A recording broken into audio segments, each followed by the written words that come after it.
There is a breaking that happens.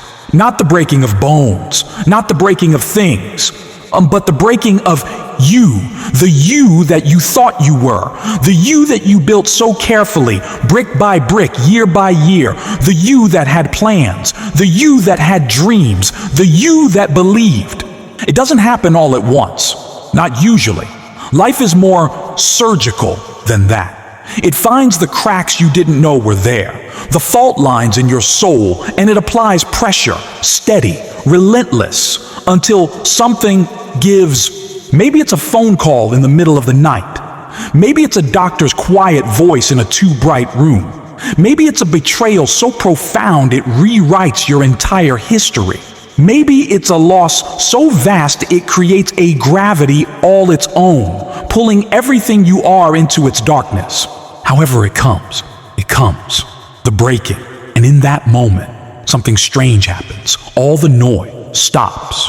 The worries about what people think, the anxiety about tomorrow, the endless chatter in your mind, it all goes silent. And in that silence, you hear a single question, whispered from the deepest part of you. What now? I want to tell you about my breaking, not to compare pain.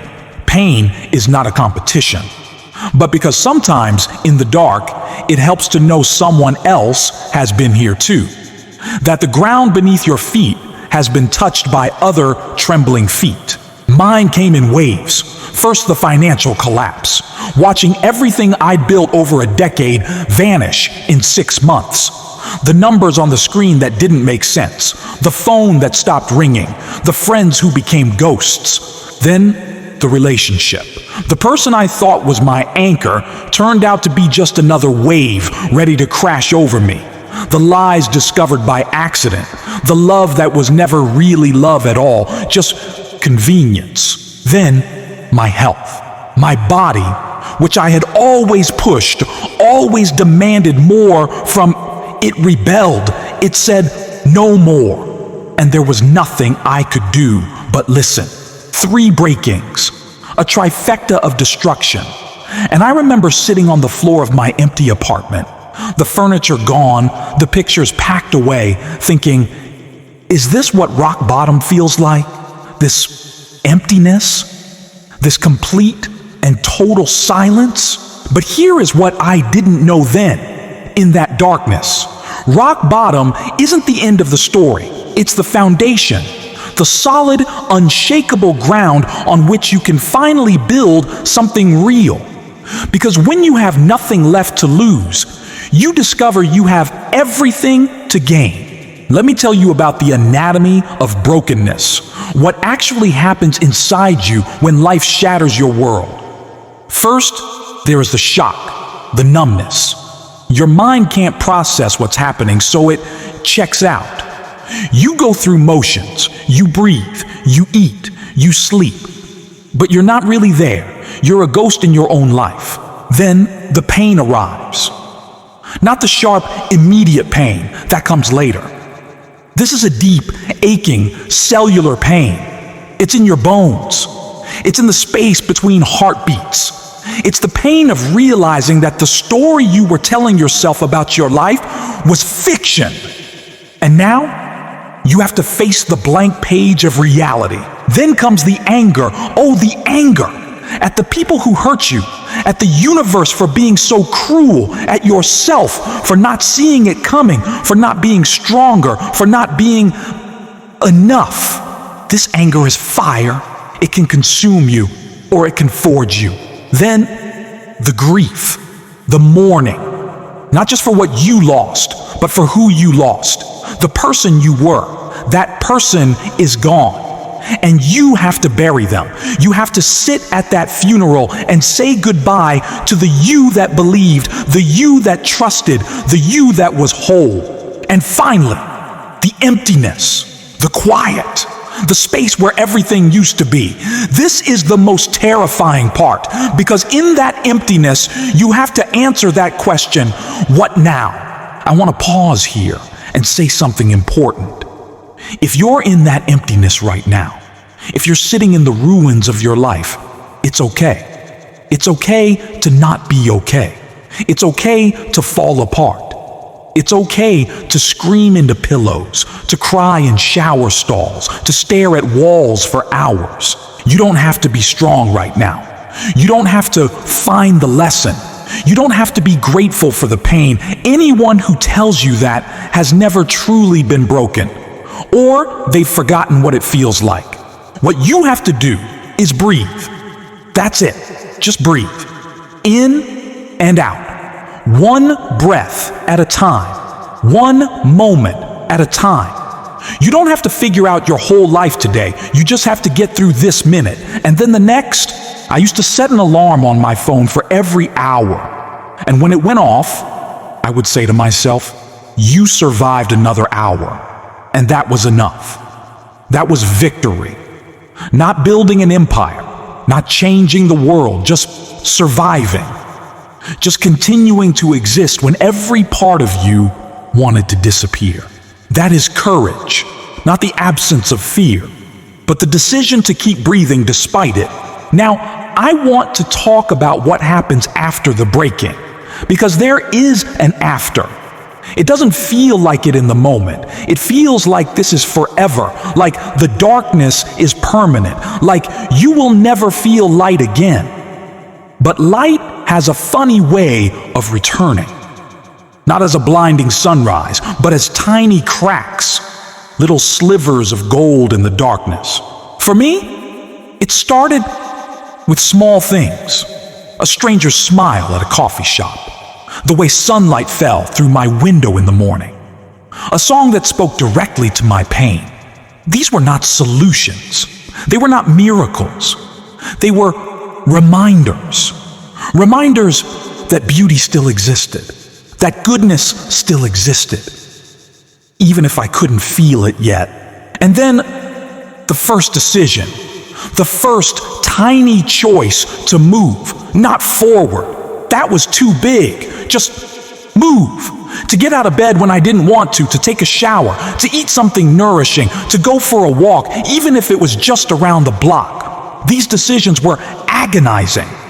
Everyone felt like lifting a mountain, but with each one, my muscles grew stronger. Not my physical muscles, my life muscles, my I can do hard things muscles. Let me tell you about rebuilding, because that's what comes next. But it's not rebuilding what was lost. You can't do that. That life is gone. Those pieces don't fit anymore. You're not rebuilding a house that collapsed. You're building a completely new structure on new land with new materials. And this time, you get to be the architect. The first thing you build isn't a career, isn't a relationship, isn't a big dream. The first thing you build is your relationship with yourself. And this is the most important work you will ever do. Because when life breaks you, it reveals something. How you talk to yourself in the darkness. What stories you tell yourself about who you are and what you deserve. I discovered that my inner voice was cruel. It was a critic, a judge, a bully. It told me I deserved what happened, that I was weak, that I was a failure. And I had to learn, slowly, painfully, to change that voice, to become my own friend, my own ally, my own protector. This starts with tiny conversations. When you look in the mirror and see only brokenness, you say, I see your pain, and I'm here with you.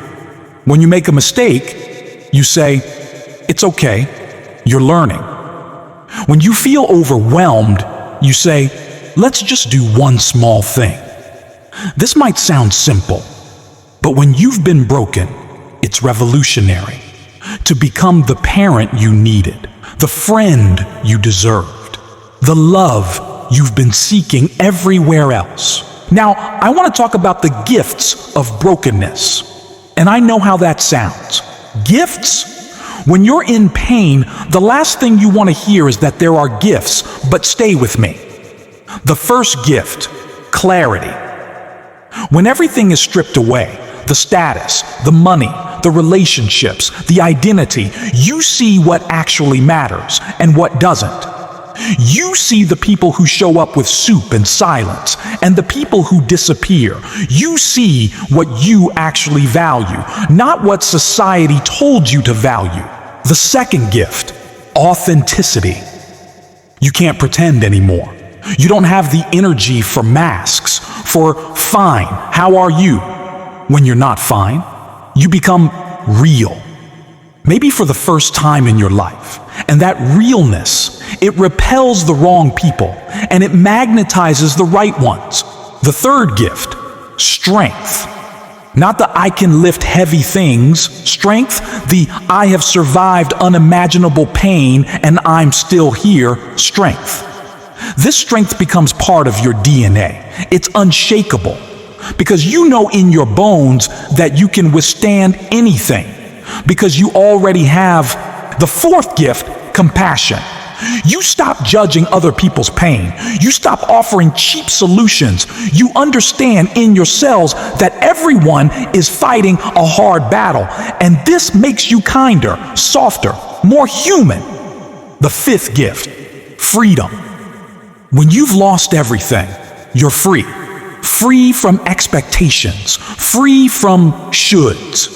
Free to build a life that actually fits you, not the version of you that was trying to please everyone else. Let me tell you about my life now. Not to boast, but to show you what can grow from broken soil. I'm not rich, but I have enough.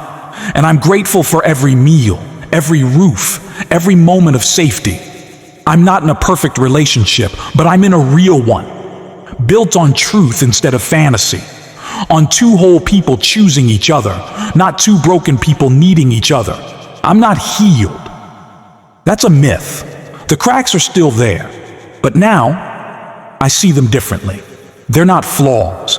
They're where the light gets in. They're reminders of what I've survived. They're part of my story. I wake up each morning and I choose life. Not because it's easy, but because I've learned how precious it is, how fragile, how beautiful even in its breaking. And I've built a life of meaning, not of achievement. Meaning comes from connection, from contribution, from being present in each moment, even the hard ones. If you're broken right now, I see you. I honor your pain. I bow to your courage in continuing to breathe. And I want to offer you a vision, not of what you should be, but of what you could be. Imagine yourself 1 year from today. The pain hasn't disappeared, but it has transformed. It's no longer a sharp edge cutting you. It's a smooth stone in your pocket, a reminder of your strength. Imagine you've built a new relationship with yourself. One based on kindness, on acceptance, on fierce protection. Imagine you've discovered what actually matters to you, and you're building a life around those things, not around what you should want. Imagine you've become someone who can sit with other people in their pain, not to fix it, just to be there. And that becomes your greatest gift to the world. Imagine looking back at this moment of breaking and understanding it wasn't the end of your story. It was the turning point, the moment you stopped living someone else's life and started building your own. Now, I want to give you some tools, not quick fixes, but practices, things to do when the world has fallen apart. First, the daily inventory. Each night, ask yourself 3 questions. 1. What was one small moment of beauty I noticed today? What was one small act of courage I did today? How can I be kind to myself right now? These questions aren't about achievement. They're about attention, about noticing that even in hell, there are still flowers growing through cracks. Second, the body check. When the pain feels overwhelming, go into your body, not your mind, your body. Feel your feet on the ground, your breath in your lungs, your heartbeat. Your body has survived everything. It knows how to heal. Trust it.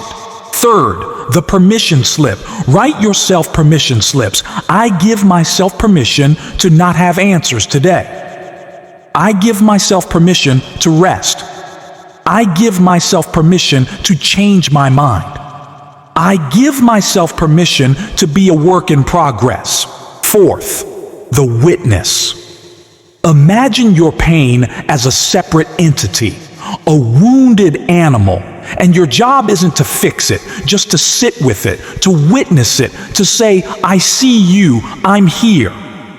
This creates space around the pain, so you're not drowning in it, you're observing it. Fifth, the timeline. Draw a horizontal line. Mark your breaking point. Now look left at everything that came before. Look right at everything that comes after. Remind yourself, this is one point on a long line, not the whole story.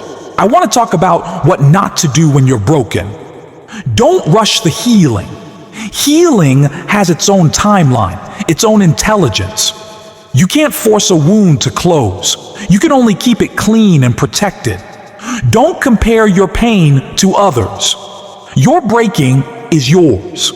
It's valid because you feel it. Period. Don't isolate forever. In the beginning, yes, you need to retreat, to tend to your wounds. But eventually, you need to let one safe person see your brokenness, not to fix you, just to witness you. Don't make big decisions. When you're broken, your judgment is compromised. Don't quit your job. Don't move across the country. Don't start a new relationship. Just be. Just heal. The decisions can wait. Don't spiritualize the pain. Everything happens for a reason, can feel like salt in a wound. Sometimes things just happen, and the meaning isn't in why it happened. The meaning is in how you respond. Don't abandon yourself. This is the biggest one. When everyone else has left, you must stay. You must become the one who doesn't leave. Let me tell you about the people who will show up and the ones who won't.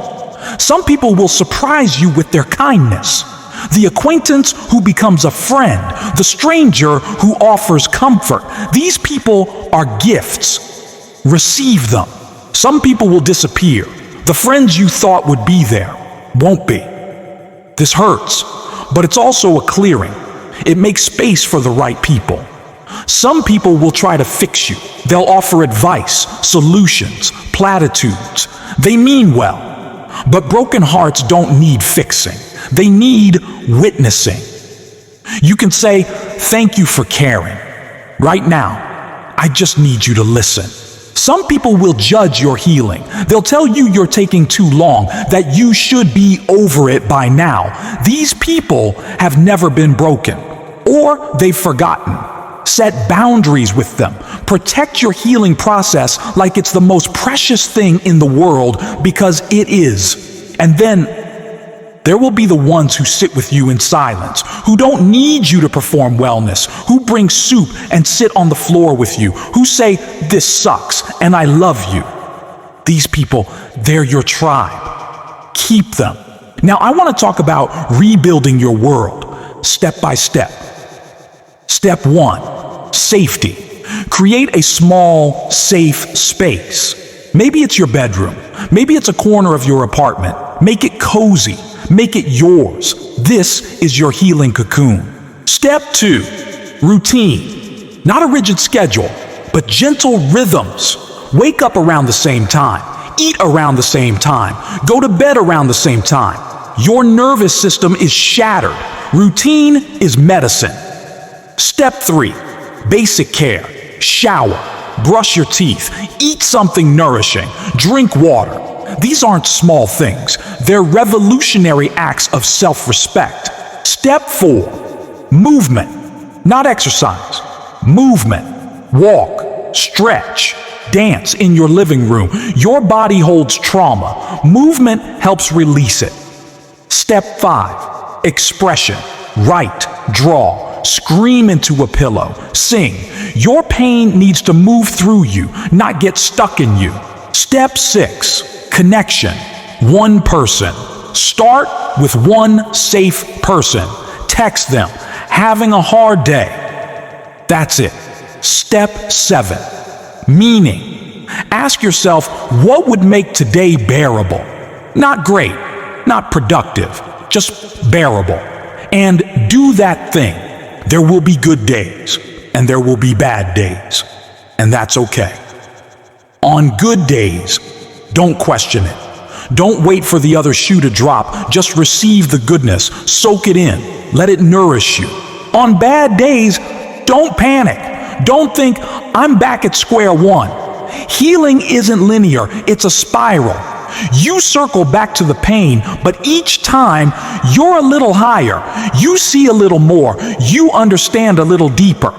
On terrible days, when you can't get out of bed, just breathe. That's enough. Survival is enough. And remember, you don't have to be inspirational. You don't have to turn your pain into a lesson for others. You don't have to be strong. You just have to be. However you are, however broken, however messy, you are enough. Let me tell you about the new identity that emerges. You stop defining yourself by what you do, by what you have, by who loves you. You start defining yourself by how you love, how you show up, how you endure. You become someone who values depth over surface, truth over comfort, real connection over social approval. You become more you, stripped of pretenses, stripped of masks, just the essential self, the self that was there all along, buried under shoulds and expectations. And this self, it's more beautiful than you can imagine, not perfect, but real, not unscarred, but whole in its brokenness. If you take nothing else from this, take this. Your breaking is not your failure. It's your initiation. Initiation into what? Into your own humanity, into your own depth, into your own capacity for compassion for yourself and others.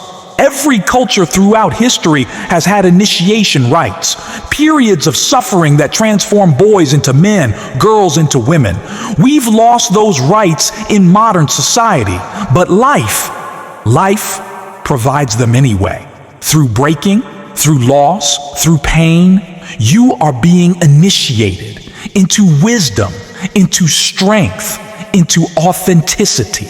And like all initiations, it's terrifying, it's painful, it feels like death. But what emerges on the other side is more alive than you've ever been. I want to speak directly to your heart now. The heart that's shattered, the heart that doesn't know how to beat properly anymore. I know you're tired. I know you're scared. I know you wonder if you'll ever feel joy again. I can't promise you a timeline. I can't promise you the pain will completely disappear. But I can promise you this: it will change. The sharp edges will soften. The weight will become bearable. The memories will lose their power to ambush you. And one day, you'll notice something. A moment of laughter that doesn't feel guilty. A sunrise that actually feels beautiful. A connection that feels real. And you'll realize you're still here. And being here has become enough. As we come to the end, I want to leave you with a meditation. You can close your eyes if you want. Place your hand on your heart. Feel the beating. However weak, however unsteady, it's beating. It's keeping you alive. Say to yourself, this heart has been broken and it still beats. This is my power. Breathe into the broken places, not to fix them, just to acknowledge them. I see my brokenness and I honor it. Imagine your future self, the one who has integrated this pain, the one who carries these scars with grace. Let them send love back to you right now. Let them whisper, keep going. I'm waiting for you. Now, make one small promise to yourself for today only. Today, I will be kind to myself. That's it. Open your eyes when you're ready. You are not alone in your breaking. Every person you admire has been broken. Every strong person you know has been shattered and rebuilt. Your brokenness connects you to the great human story. The story of falling apart and coming back together. Different, stronger, more real. Don't rush your healing. Don't compare your process. Don't abandon yourself. Just keep breathing. Keep showing up. Keep choosing life, even when it hurts. Because here's the secret no one tells you. The broken places, they become your strongest places. The places where light enters. The places where wisdom grows. The places where compassion is born. Your breaking isn't the end of your story. It's the beginning of your truth.